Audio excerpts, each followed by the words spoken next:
how to do okay at Capsim, and life in general. Everyone tells you that you have to be the best of the best, and obviously this isn't going to be attainable at all points in your life. This video is here to demonstrate to you that you can get by with just doing okay and not always be amazing at both the Capsim simulation and life in general. But first, I keep talking about Capsim, so why don't we talk about what you need to know to get through that?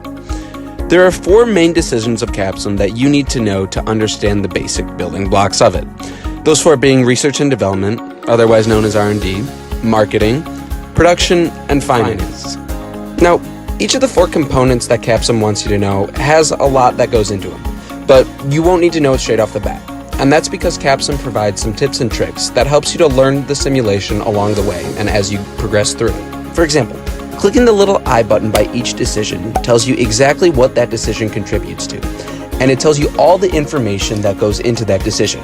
Usually it's really long, so the odds you're going to read that is pretty low, but still, it's there. Additionally, pay attention to the research and development section for when new revision dates appear for a product. Some come sooner rather than later, and you don't want to miss a revision date for a product when one does appear.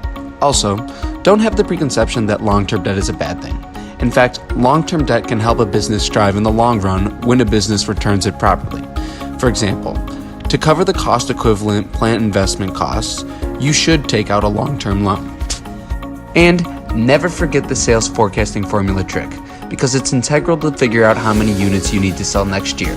Remember, units sold times 1 plus the growth rate, and you're good to go. In order to succeed in Capsim in the long run, you need to know what you need to take away from the Capstone Courier, which is an industry report that has key information about your company and your competitors.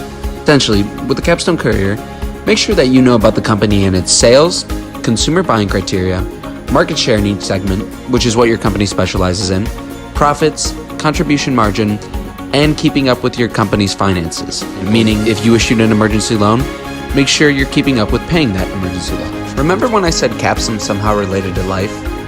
Well, the goal of the simulation is to hopefully teach everyone a little about purpose and leadership along the way. You'll gain a perspective on how to balance your work life and your life in general, whether it's learning how to balance Capsim with other classes and your life, or learning how to prioritize getting a good grade while living your best college life possible.